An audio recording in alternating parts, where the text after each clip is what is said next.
गधा, लोमड़ी और बंदर की कहानी। एक जंगल में एक गधा और एक लोमड़ी रहते थे। गधा और लोमड़ी के बीच बहुत अच्छी दोस्ती थी। वह दोनों अक्सर जंगल में शांत घूमने जाया करते थे। बरसात के मौसम में जंगल में चारों तरफ हरी हरी घास फैली हुई थी, जिससे जंगल बहुत ही सुहाना दिखलाई दे रहा था। आसमान में नीलिमा छाई हुई थी और आसमान बहुत सुंदर दिखलाई दे रहा था। हरी हरी घास को देखकर लोमड़ी गधे से बोली, गर्मियों के दिनों में जंगल कितना सूखा पड़ा था और अब देखो हरी भरी घास के कारण जंगल कितना सुंदर दिखाई दे रहा है। लोमड़ी की बात सुनकर गधा बोला, लोमड़ी बहन, तुम ये क्या बात कर रही हो? घास भी कहीं हरी होती है क्या? घास का रंग तो नीला होता है। गधे की बात सुनकर लोमड़ी को हंसी आ गई और लोमड़ी गधे से बोली, अरे गधे भाई, घास का रंग हरा ही होता है।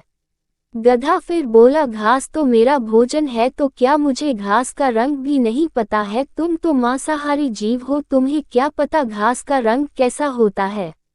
गधा और लोमड़ी दोनों अपनी बात पर अड़े रहे। धीरे धीरे दोनों में बहस होने लगी और दोनों एक दूसरे की बात मानने के लिए बिल्कुल भी तैयार नहीं थे। दोनों को ही लग रहा था वही सही है और वह ही दूसरे से ज्यादा बुद्धिमान है। लोमड़ी तो जन्मजात चालाक होती है। वह गधी से बोली, इस तरह अगर हम दोनों बहस करते रहे तो हमारी आपस में लड़ाई हो जाएगी और इससे हमारी दोस्ती खराब हो जाएगी। इसीलिए अब इस बात का निर्णय किसी और पर छोड़ देते हैं कि कौन सही है और कौन गलत। जो सही होगा वही बुद्धिमान माना जाएगा। उसी जंगल में एक बूढ़ा बंदर रहता था। बंदर बहुत ही होशियार और बुद्धिमान था। जंगल के सारे जानवर अपने आपसी विवाद सुलझाने के लिए उसी बंदर के पास जाया करते थे। गधा और लोमड़ी दोनों ने निर्णय लिया कि इस बात का फैसला बंदर पर ही छोड़ देते हैं कि कौन सही है और कौन गलत। लोमड़ी मन ही मन बहुत खुश हो रही थी, क्योंकि वह जानती थी कि घास का रंग तो हरा ही होता है, इसीलिए निर्णय उसी के पक्ष में आएगा। गधा और लोमड़ी दोनों मिलकर बूढ़े बंदर के पास गए और उसे सारी बात बतलाई। लोमड़ी बंदर से बोली, बंदर भाई, आप जो भी निर्णय लेंगे उसे हम दोनों सहर्ष स्वीकार करेंगे। गधे और लोमड़ी की बात बंदर ने बड़े ध्यान से सुनी और अपना निर्णय देते हुए बोला, घास का रंग तो नीला ही होता है, इसीलिए इस विवाद में जीत गधे की ही होगी।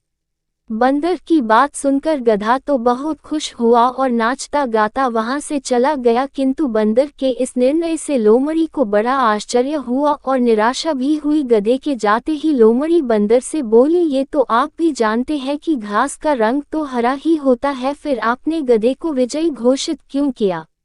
बूढ़ा बंदर बोला, ये सत्य है कि घास का रंग हरा ही होता है, किंतु तुम तो एक बुद्धिमान प्राणी माने जाते हो और बुद्धिमान होकर एक मूर्ख गधे से वाद विवाद कर रहे हो, इसीलिए बुद्धिमानी के तराजू पर तुम फेल हो जाते हो। लोमड़ी को भी सारी बात समझ में आ गई और वह अपना सा मुंह लेकर वहां से चली गई। शिक्षा। गधा और लोमड़ी की इस कहानी से हमें शिक्षा मिलती है कि कभी भी मूर्खों से अनावश्यक वाद विवाद नहीं करना चाहिए, अन्यथा हमें ही बेइज्जत होना पड़ेगा।